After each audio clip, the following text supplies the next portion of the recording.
अस्सलाम वालेकुम। दुरूद शरीफ पढ़ लें।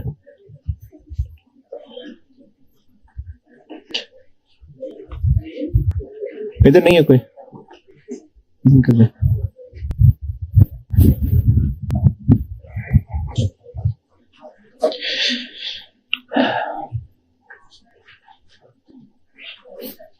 कल एंड किया था पे बैक पे ना। चले वो बस सस्ती सस्ती टेक्निक थी, वो शुगल मेले में खत्म हो गई वो बात। अगर कुछ छोटा सा एमसीक्यू आ जाए तो आ जाए, उससे ज्यादा औकात नहीं है उसकी। अब आते हैं असल मुश्किल सवालों पे। DCF techniques.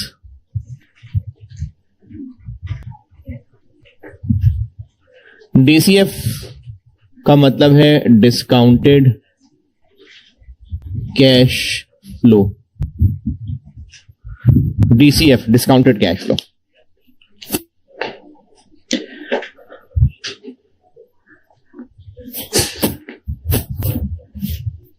मिसाल के तौर पे अगर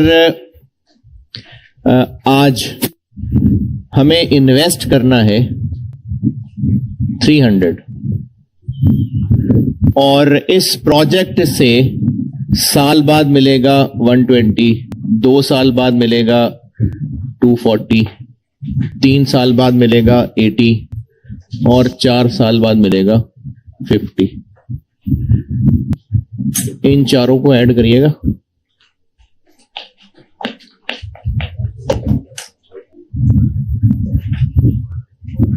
$490। तो अगर हम सिर्फ फिगर्स देखें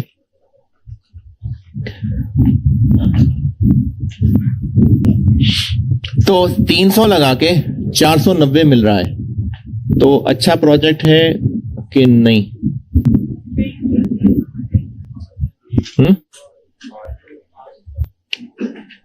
क्या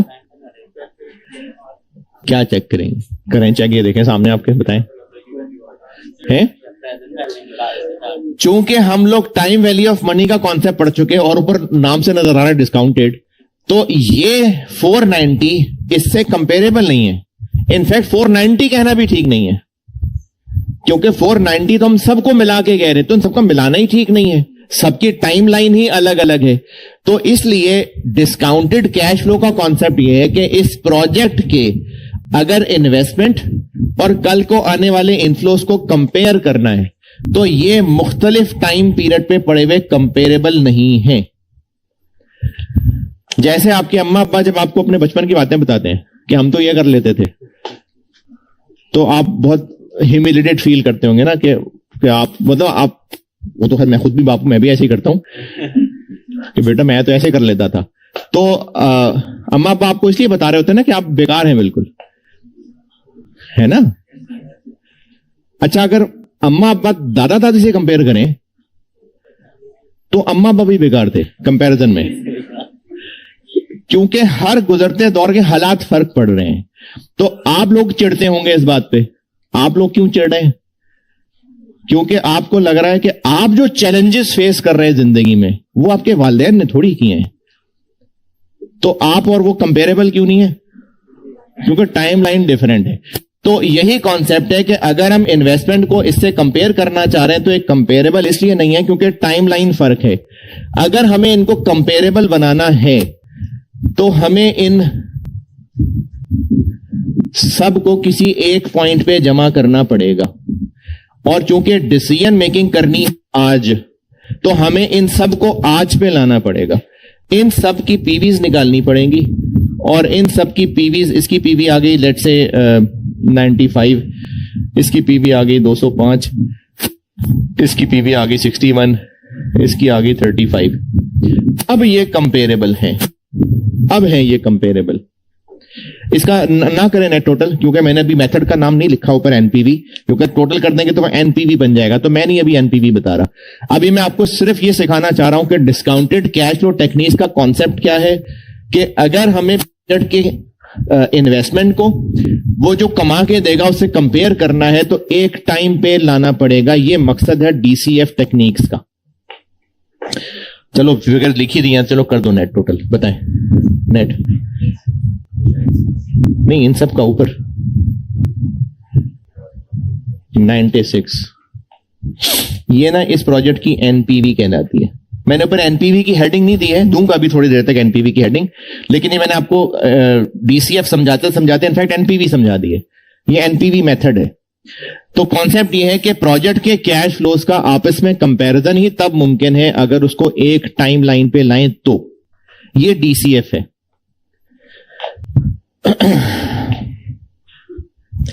डीसीएफ में मैंने कल दो मेथड्स लिखे थे, एनपीवी और आईआरआर। उन दोनों पे बिल्कुल जाता हूं अभी। उससे पहले ना एक दो बस कॉमन बातें कर लूं, फिर चलते हैं एनपीवी और आईआरआर पे।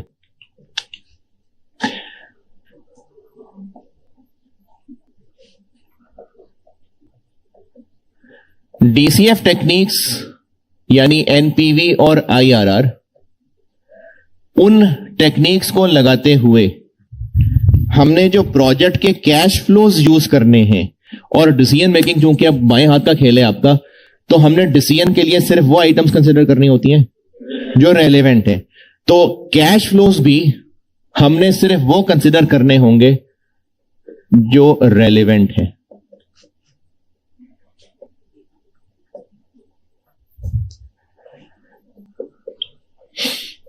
वैसे मैं दो शाखें ना भी बनाऊं तो प्रैक्टिस से ये चीज वैसी पक्की हो जाएगी, लेकिन शुरू के लिए मैं एक एग्जाम्पल्स की लिस्ट बना देता हूं।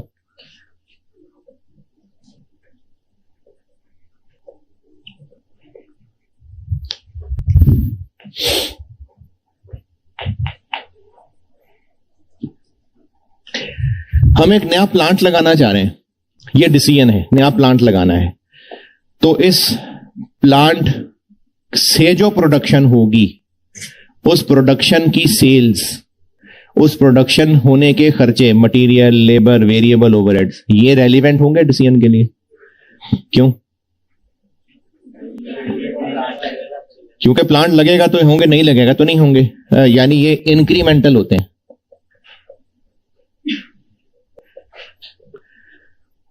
तो जो इंक्रीमेंटल कैश फ्लो है वो बिल्कुल रेलिवेंट होते हैं।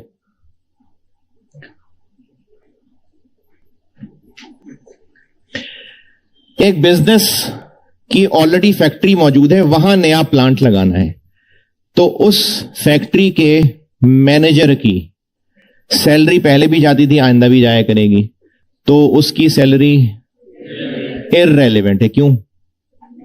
क्योंकि उस प्लांट को लगाएं या ना लगाएं, वो खर्चा होना ही होना है। तो आप उसको ये भी कह सकते हैं कि वो कमिटेड है, वो तो होना ही होना है।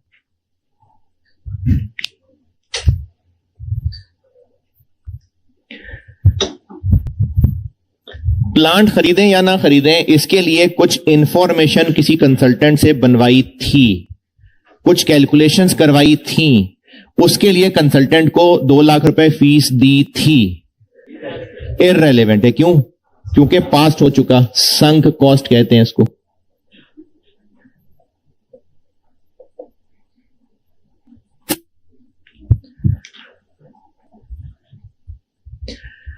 अगर हमने प्लांट लगाया और वो नया प्रोडक्ट जो उससे लॉन्च करना चाह रहे हैं वो किया, तो उससे हमारे एग्जिस्टिंग प्रोडक्ट की सेल में कुछ कमी हो जाएगी।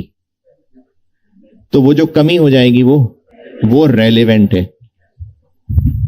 हमने इसके लिए एक मशीन इस्तेमाल करनी होगी एक और, अगर वो इस्तेमाल की तो वो मशीन हमने भी किराए पे दी हुई है, उससे किराया कमाया करते थे। अब अगर इस प्लांट के साथ जोड़ लिया उसको, तो वो किराया आता था, नहीं आएगा, तो रेलिवेंट है। इसके लिए आपने शायद बचपन में अपॉर्चुनिटी कॉस्ट पढ़ा हो।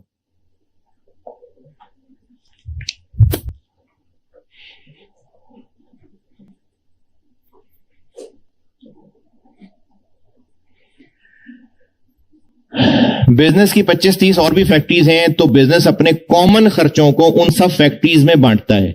एक प्लांट और लग जाएगा तो कुछ हिस्सा इसको भी बंट जाया करेगा।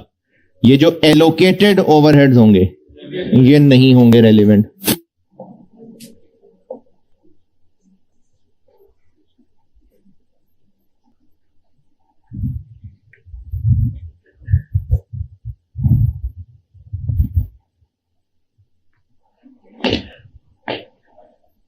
अच्छा, यहां पर एक लाल रंग से मिसाल लिख रहा हूं।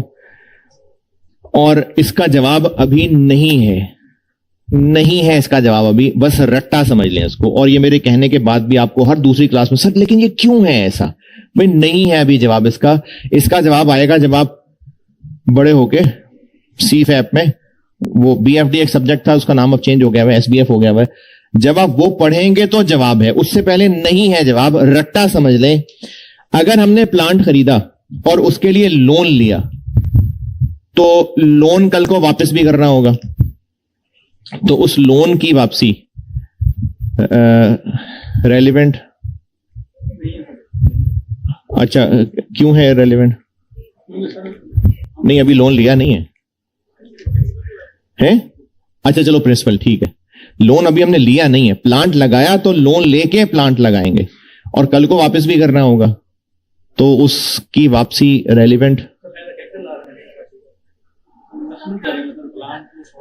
प्लांट के लिए लेंगे लोन? प्रिंसिपल पूछ रहा हूं अभी सिर्फ, नहीं जो वापस करना उसकी बात कर रहा हूं। नहीं लोन लेंगे ना, लोन लेंगे, लोन ही कह के लेंगे। नहीं आया नहीं है अभी, अगर प्लांट खरीदेंगे तो लोन लेके खरीदेंगे और कल को लोन वापस भी करेंगे 2-4 साल बाद, तो लोन की वापसी रेलिवेंट था भी नहीं है ना।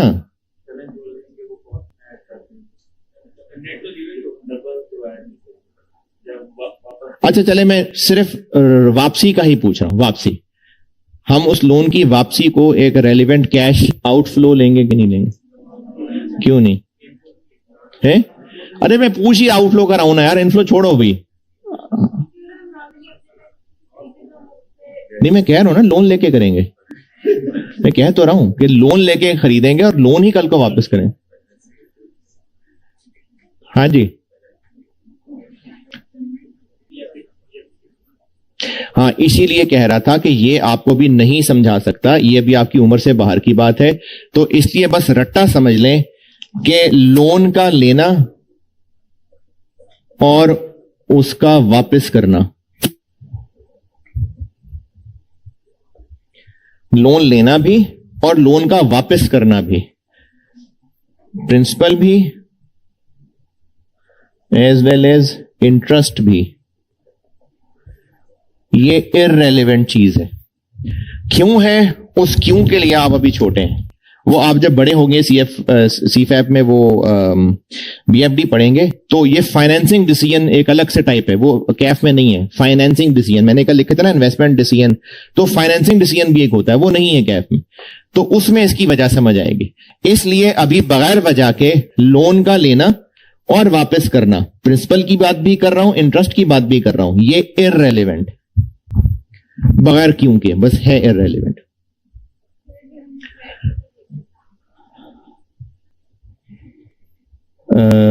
तो लोन नहीं है ना, अगर उसके पैसे साल बाद देंगे तो साल बाद, अभी मैं आपको वो जब टाइमलाइन बना के दूंगा ना कैश फ्लो की, तो अगर हम प्लांट के पैसे ही साल बाद देंगे तो टाइमलाइन में 1 पे आएगा, 0 पे नहीं आएगा। लोन की बात कर रहा हूं, लोन को हमने नहीं करना कंसिडर।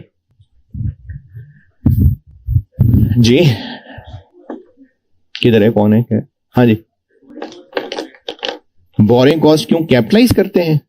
कहां करते हैं बोरिंग कॉस्ट कैपिटलाइज? अकाउंटिंग है ना, तो वो अकाउंटिंग थोड़ी पढ़ रहे हैं हम यहां पर, ये तो सब फ्यूचर है, डिसीजन मेकिंग है, कैश फ्लोज है, अकाउंटिंग तो नहीं हो रही यहां पर।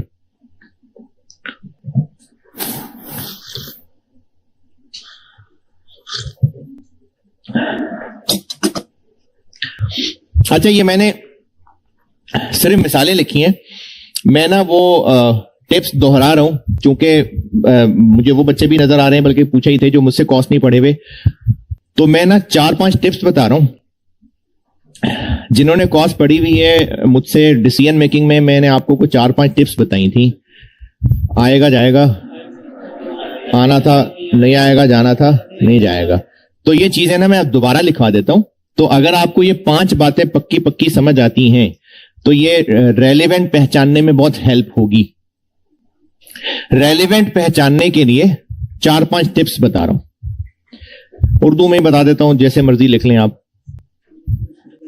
रेलेवेंट और इररेलेवेंट पहचानने की मैंने यहां पर ना सिर्फ मिसालें बताई हैं, वैसे आपको टिप्स बता देता हूं, वो सवालों में हेल्प होगी।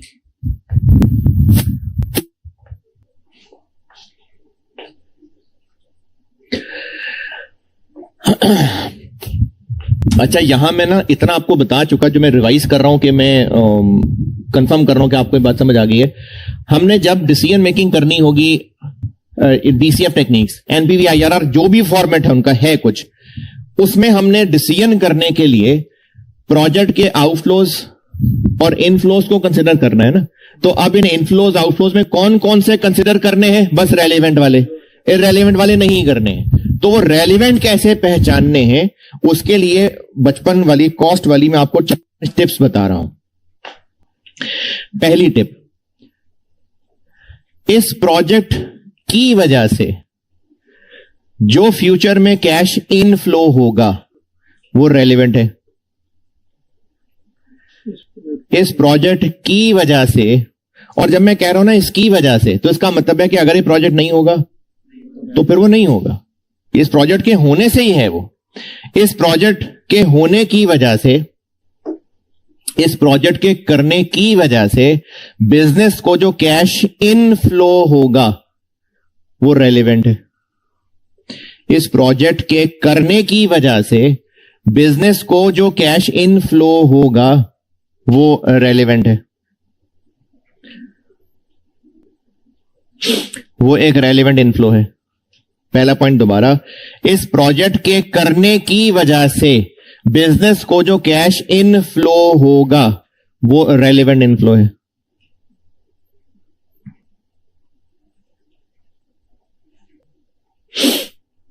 जो लिखना चाह रहे हैं लेकिन लिख नहीं पा रहे हैं, मैं फिर बता देता हूं। इस प्रोजेक्ट के करने की वजह से बिजनेस को जो कैश इनफ्लो होगा वो रेलेवेंट इनफ्लो है, यानी वो हमारी कैलकुलेशंस में आएगा।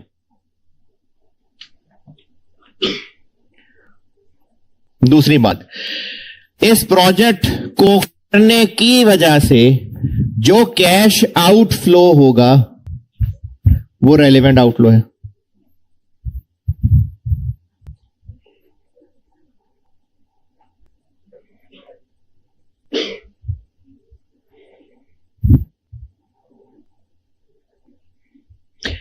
इस प्रोजेक्ट को करने की वजह से बिजनेस को जो कैश आउटफ्लो होगा वो रेलेवेंट आउटफ्लो है।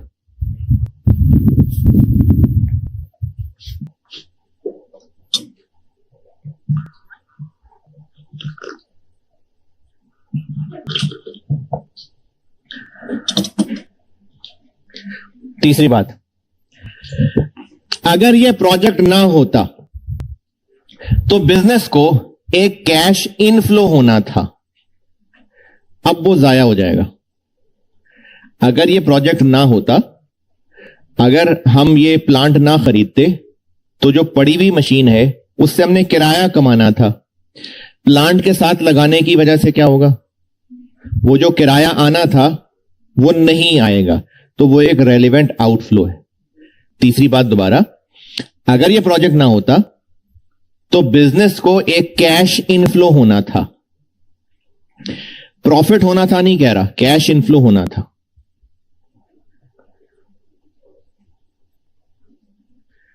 ये जुमला दोबारा, एक रद्दी पड़ी हुई है, वो हमने रद्दी बेच देनी थी 200 रुपए की।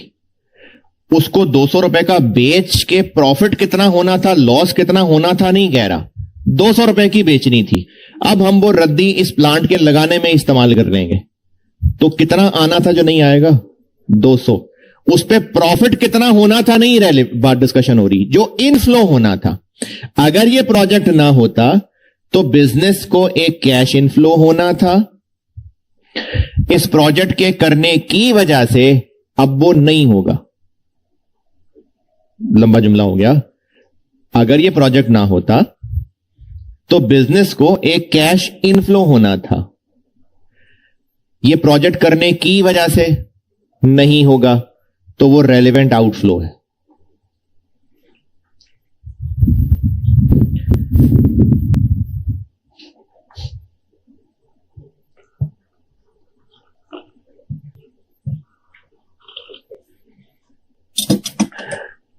चौथी टिप,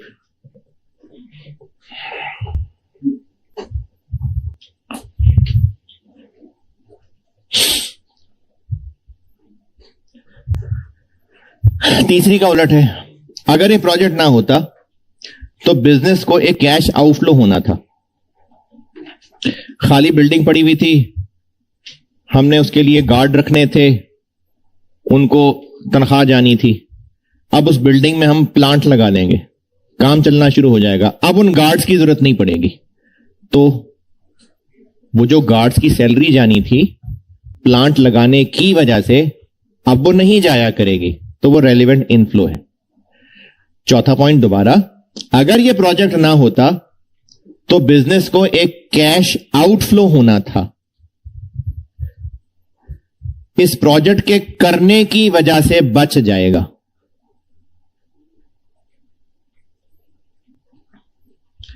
अगर ये प्रोजेक्ट ना होता तो बिजनेस को एक कैश आउटफ्लो होना था। ये प्रोजेक्ट करने की वजह से अब वो बच जाएगा, तो वो रेलिवेंट इनफ्लो है।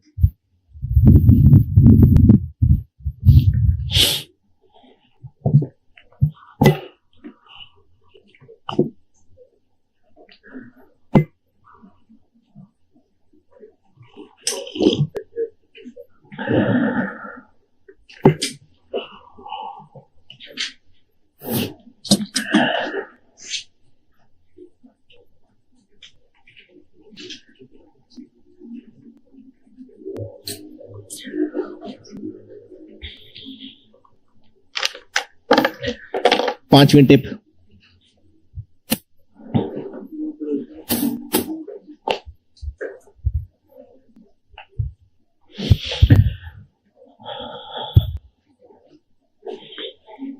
अभी मैं सवाल कराता हूं ना तो ये इनकी प्रैक्टिस भी आ जाएगी।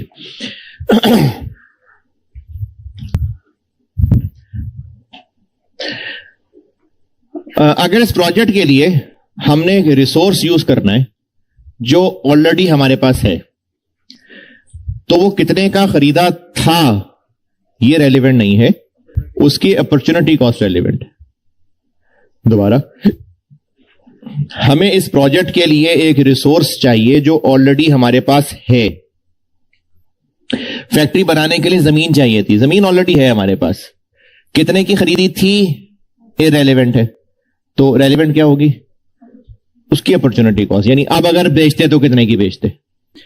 इस प्रोजेक्ट के लिए हमें एक रिसोर्स चाहिए जो ऑलरेडी हमारे पास है, कितने का खरीदा था यह बात इररेलेवेंट है, उसकी अपॉर्चुनिटी कॉस्ट रेलिवेंट होगी।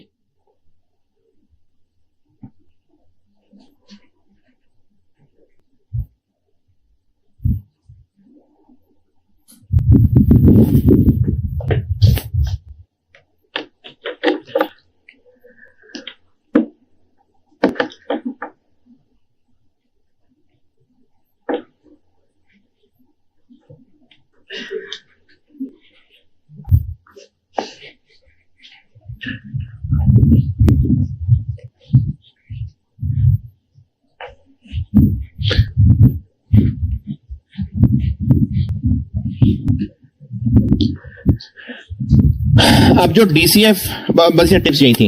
अब जो मैं आपको डीसीएफ कराने लगा हूं यानी एनपीवी और आईआरआर, उन दोनों में कॉमन है, इसलिए एनपीवी की हेडिंग से पहले बता रहा हूं। डीसीएफ के सवालों की 2-3 अजम्पशंस हैं, अजम्पशंस फॉर डीसीएफ क्वेश्चंस।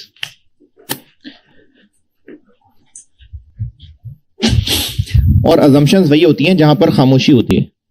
अगर जो मैं बात बताने लगा हूं इसके अलावा कुछ हुआ तो फिर बताएगा सवाल वाला। तो 2-3 पॉइंट्स बता रहा हूं, अजम्पशंस हैं डीसीएफ क्वेश्चंस के लिए। डीसीएफ में एनपीवी कराना है और आईआरआर कराना है, बस ये अजम्पशन 2-3 पॉइंट लिखवा के फिर एनपीवी की हेडिंग देने लगा हूं। लेकिन चूंकि एनपीवी और आईआरआर के लिए ये कॉमन बात है इसलिए पहले बता रहा हूं।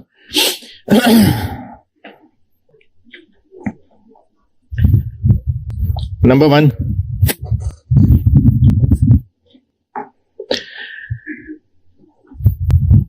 ये भी उर्दू में बता रहा हूं, आप अपनी अपनी पसंद की जबान में लिख लें, उर्दू, इंग्लिश, पंजाबी, पश्तो, सराइकी, जैसे मर्जी लिख लें।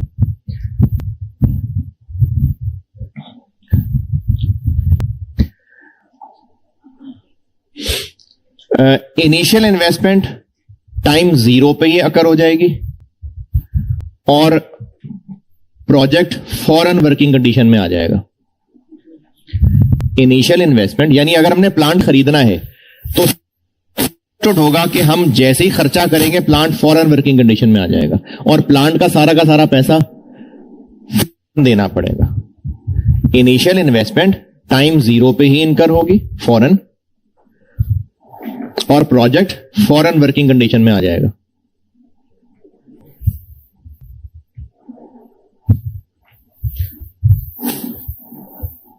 इस अजम्पशन की इंपॉर्टेंस ये है कि हो सकता है कोई सवाल ऐसा बने जिसमें लिखा हो कि इस फैक्ट्री प्लांट को बनने में 2 साल लगेंगे, फिर तीसरे साल से ये कमाना शुरू करेगा। हो सकता है किसी सवाल में ऐसा लिखा हो, लेकिन अगर नहीं लिखा तो बाय डिफॉल्ट शुरू में ही सारा खर्चा हो जाएगा और शुरू में ही फॉरेन प्लांट वर्किंग कंडीशन में आ जाएगा। ये मतलब है इस पहले पॉइंट का कि इनिशियल इन्वेस्टमेंट फॉरेन इनकर हो जाएगी यानी टाइम 0 और प्रोजेक्ट फॉरेन वर्किंग कंडीशन में आ जाएगा।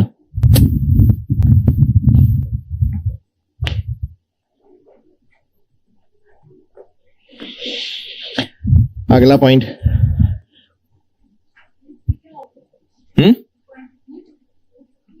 ये पहला पॉइंट इतना ही है, इनकम्प्लीट है। इससे क्या होगा, जब डीसीएफ का सवाल हम सॉल्व करेंगे ना, एफआर में जैसे होती थी ना वैल्यू इन यूज, हम एक टाइमलाइन बनाते थे उसमें कैश फ्लोज लिखते थे, तो अभी हमने इसमें कैश फ्लोज लिखने होंगे तो इन्वेस्टमेंट को हम 0 पे लिख देंगे। ये मतलब होगा इस बात का, जिसको टाइम 0 पे लिख देंगे।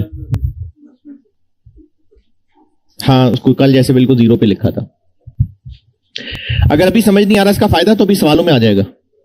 पहला पॉइंट रिपीट कर देता हूं, जो इनिशियल इन्वेस्टमेंट है वो फॉरेन होगी यानी टाइम 0 पे और ये होते ही प्लांट वर्किंग कंडीशन में आ जाएगा। दूसरा पॉइंट, इस प्रोजेक्ट के जितने भी कैश फ्लोज होंगे,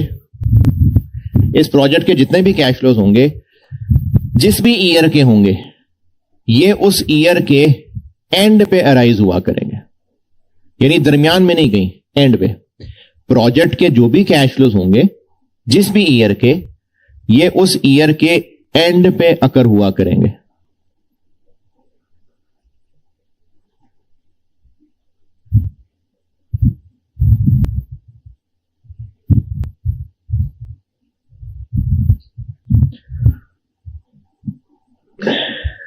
यह बात इसलिए जाननी जरूरी है कि जब हमने कैश फ्लोज की डिस्काउंटिंग करनी है तो फिर टाइमलाइन बनानी पड़ेगी ना, इसलिए यह बात जाननी जरूरी है कि जिस साल का भी कैश फ्लो दिया होगा बाय डिफॉल्ट उस साल में एंड पे अकर हो रहा होगा। यह इस दूसरे पॉइंट का मतलब है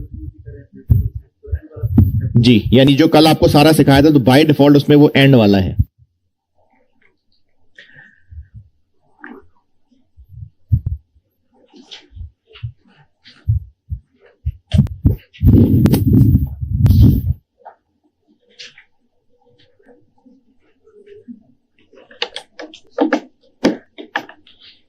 ठीक है, बस ये 2 ही बातें बहुत हैं, इसी में मैंने कवर कर लिया सब।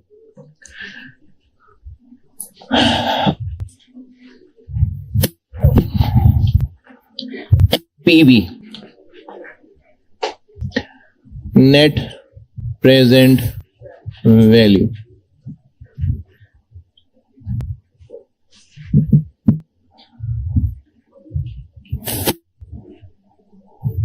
एनपीवी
कोई डिस्काउंट रेट होगा जो कि रिक्वायर्ड रेट ऑफ रिटर्न, और रिक्वायर्ड रेट ऑफ रिटर्न की डिस्कशन कुछ क्लासेस बाद होगी, तब तक बस मैं डिस्काउंट रेट ही कह रहा हूंगा। उस डिस्काउंट रेट पे हम इस प्रोजेक्ट के जितने भी रेलिवेंट कैश फ्लोज हैं, कोई आउटफ्लो होगा, कोई इनफ्लो होगा, तो उन सब की नेट टोटल प्रेजेंट वैल्यू निकालेंगे। ये कुछ कुछ वैसा सा है जैसे वैल्यू इन यूज निकालते थे। तो उसका जो नेट आंसर आएगा वो एनपीवी है। और डिसीजन रूल ये होगा कि अगर हम एक ही प्रोजेक्ट पे हां या ना करने लगे हैं, तो पॉजिटिव एनपीवी का क्या मतलब होगा कि जितना पैसा आ रहा है वो ज्यादा है खर्च होने से, तो हम प्रोजेक्ट को हां कर देंगे। Accept project if it's NPV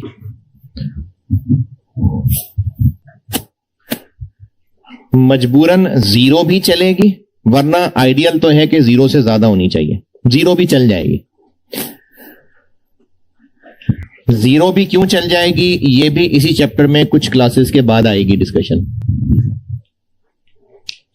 अगर प्रोजेक्ट की एनपीवी जीरो मतलब माइनस ना हो, बस जीरो हो तो मजबूरन चलेगा, वरना बेस्ट तो यह है कि पॉजिटिव होनी चाहिए। और अगर मल्टीपल ऑप्शंस में से चूज करना है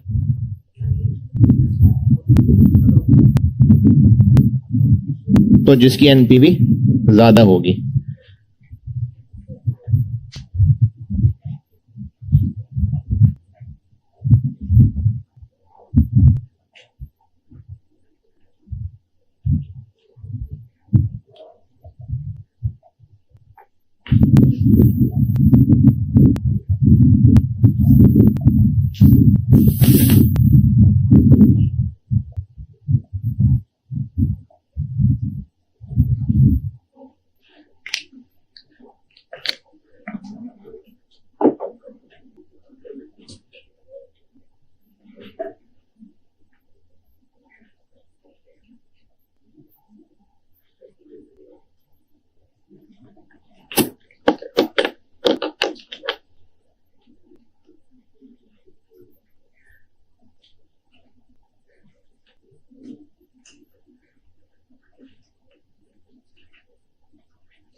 रिक्वायर्ड रिटर्न से कम होगा?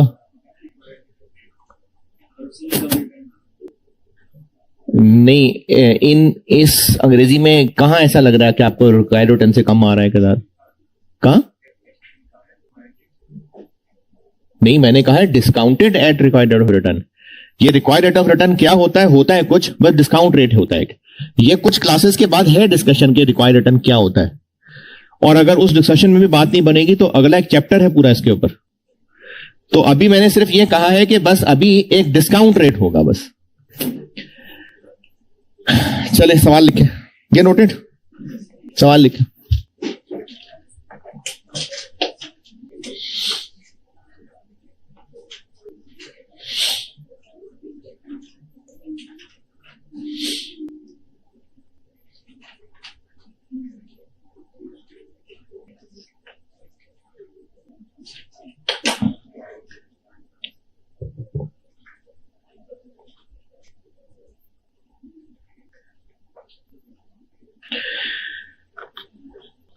Initial investment required. Initial investment required.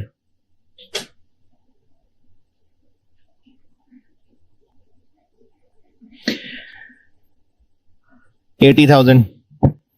80,000.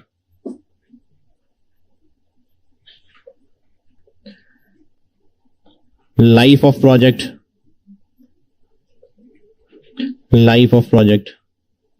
4 साल, 4 years. Residual value 10,000.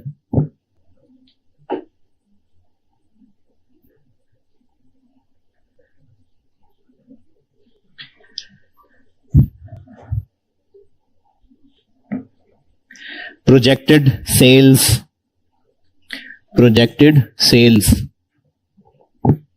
यानी estimated sales year 1 में 40,000 रुपीज है ये.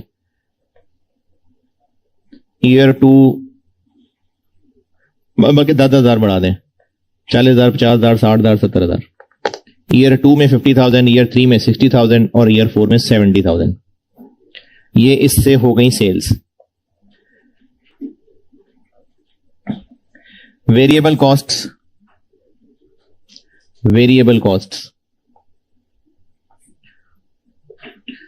45% of sales. 45% of sales.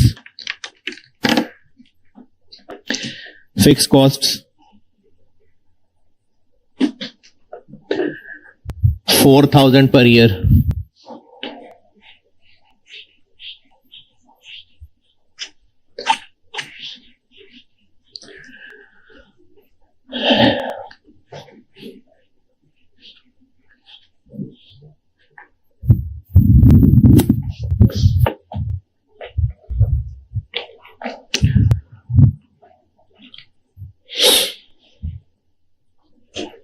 अच्छा, ये लाइन तो आपने लिखी ली है, अलग से नोट की बजाय ना इधर ही लिख लें आपको, ताकि एक ही जगह याद रहे. यही लिख देता हूं ब्रैकेट में. ये जो रिक्वायर्ड रेट ऑफ रिटर्न है ना, ये सवाल में आपको कॉस्ट ऑफ कैपिटल के नाम से भी गिवन हो सकता है. कॉस्ट ऑफ कैपिटल ये होता क्या है डिस्कशन आगे इस पे. ये जो रिक्वायर्ड रेट ऑफ रिटर्न है, ये आपको या तो सिंपल सा डिस्काउंटेड कह के दिया हो सकता है, या कॉस्ट ऑफ कैपिटल के नाम से दिया हो सकता है. कॉस्ट ऑफ कैपिटल ये सिखाना है आगे क्या होता है. अच्छा, क्या लिखा सवाल में? Fix cost. Cost of capital 15%. Cost of capital 15% required है मुझसे. Calculate NPV. इस सवाल में मैंने कोई मुश्किल नहीं डाली, बिल्कुल सीधा सीधा डाटा है, ताकि पहले सिर्फ फॉर्मेट सिखा लूं. तरीका यह है कि हम थोड़ी सी अंग्रेजी और उसके बाद रुपीस के लिए ना टाइम लाइन बनाएंगे. 0, 1, 2, 3 और 4.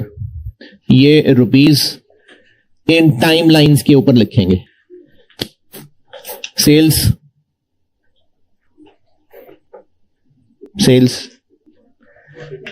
कहां लिखूं? 40,000.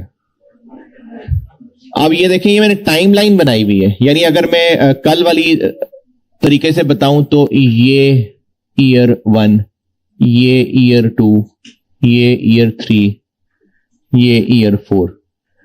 तो ईयर 1 पहले साल की सेल्स, एक तो खरीदते साथ प्लांट वर्किंग कंडीशन में आ गया. पहले साल की सेल्स का पैसा कब आएगा? एंड पे. ये असम्पशंस का फायदा था, तो इसलिए मैं सेल्स को इधर लिखूंगा.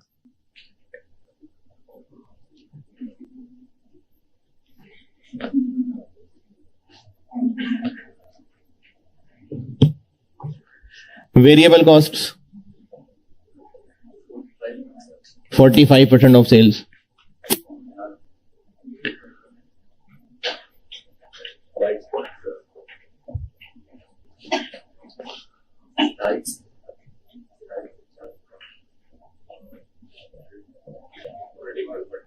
$31,500. ये ब्रैकेट और ना ब्रैकेट पे कोई एतराज? फिक्स कॉस्ट है क्यों इररेलेवेंट? नहीं. फिक्स कॉस्ट, ओए होए यार, फिक्स कॉस्ट वो होती है जो होनी होती है, उसको फिक्स कॉस्ट कहते हैं.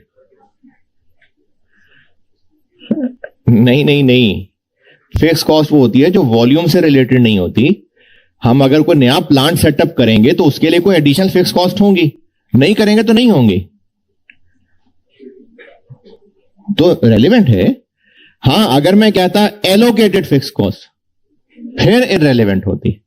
बस जहां इस प्रोजेक्ट से रिलेटेड वेरिएबल कॉस्ट बताई थी, फिक्स कॉस्ट भी बता दी। कितनी? 4000।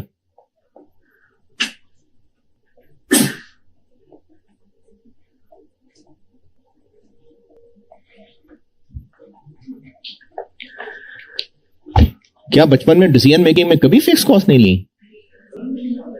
हाँ, तो इंक्रीमेंटल होती है ना। तो अभी मैं इस प्रोजेक्ट से रिलेटेड डाटा बता रहा हूं, तो इस प्रोजेक्ट का ही डाटा।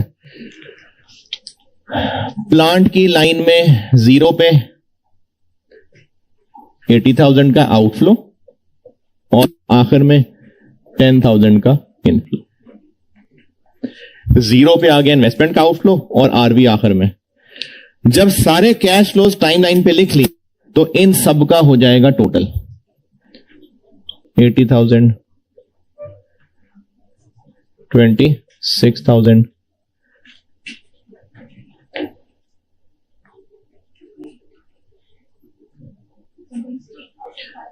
कितना जी? 23,500। मुझे नहीं पता, मैंने तो सुना सुनाया लिखा है।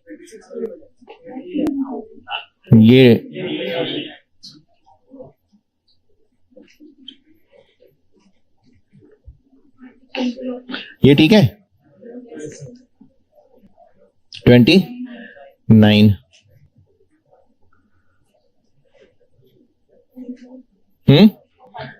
44,500। अब ये टाइम लाइन पे अलग अलग कैश फ्लोज लिखे हुए हैं। पहले आप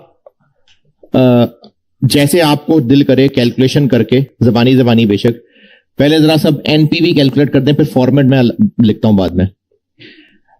5 फिगर्स हैं आपके सामने टाइम लाइन पे। नेट प्रेजेंट वैल्यू निकालनी है, यानी इनकी पीवीज का नेट टोटल। प्रेजेंट कैसे करना है वो मैं भी लाइनें लिखता हूं। पहले आप सिर्फ कैलकुलेशंस चेक कर लें कि जो कल डिस्काउंटिंग की मेहनत की है परसों, तो वो डिस्काउंटिंग तो करनी आए ना। डिस्काउंट रेट क्या है? 15%। तो इन पांचों को डिस्काउंट करें और नेट टोटल बताएं।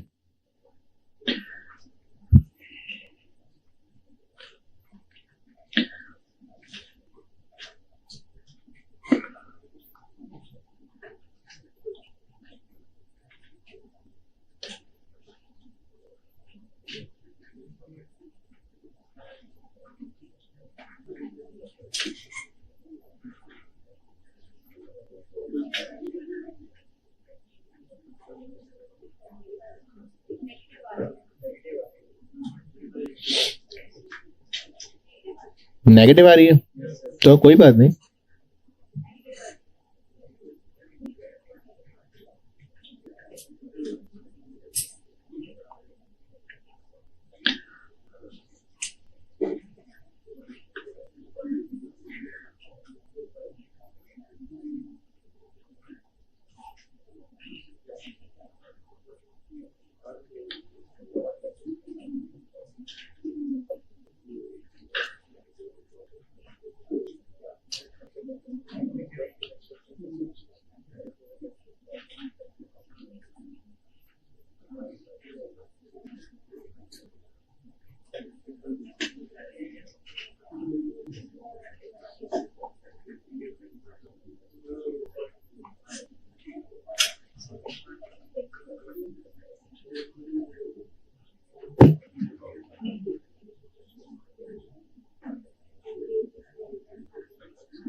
जी कितनी आ रही है?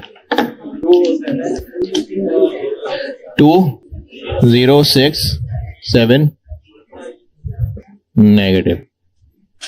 ठीक है,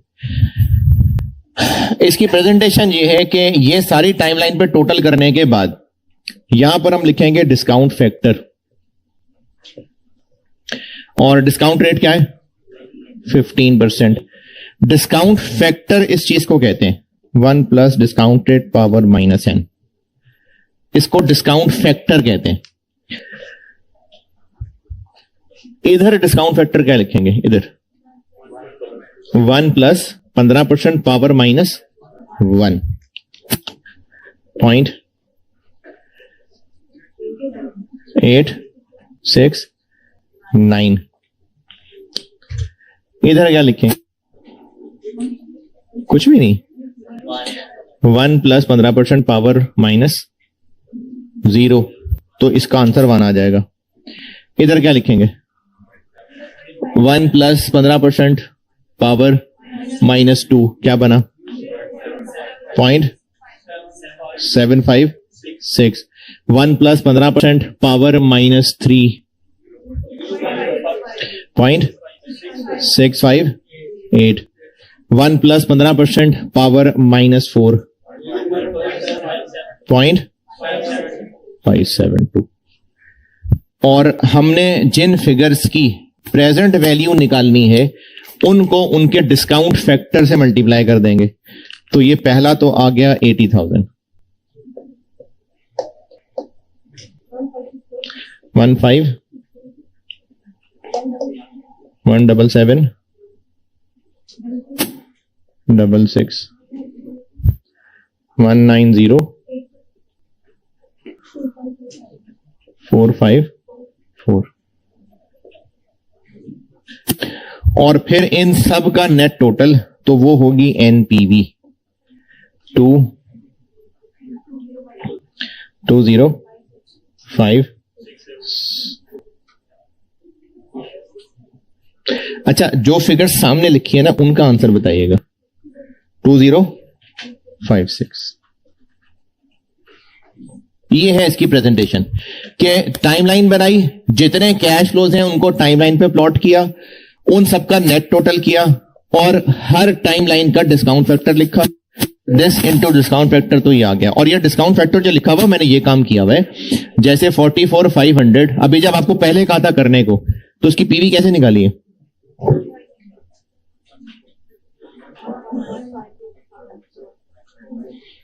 तो इसको डिस्काउंट फैक्टर कहते हैं। क्या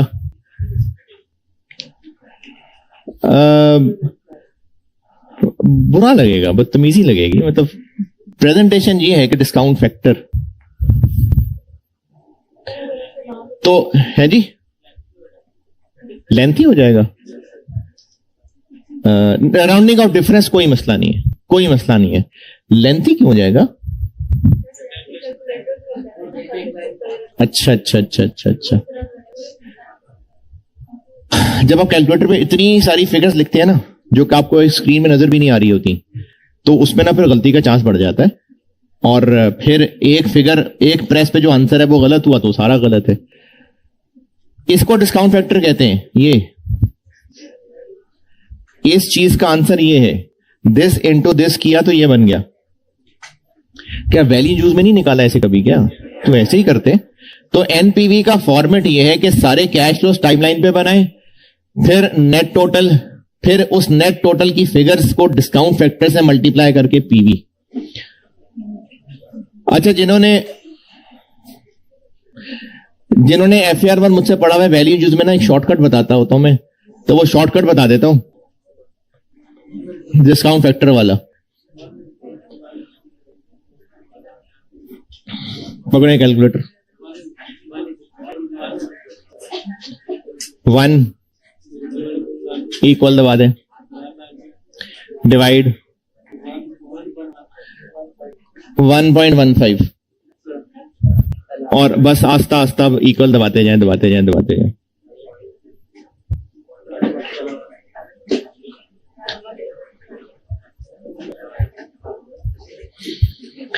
हाँ जी, आ गया।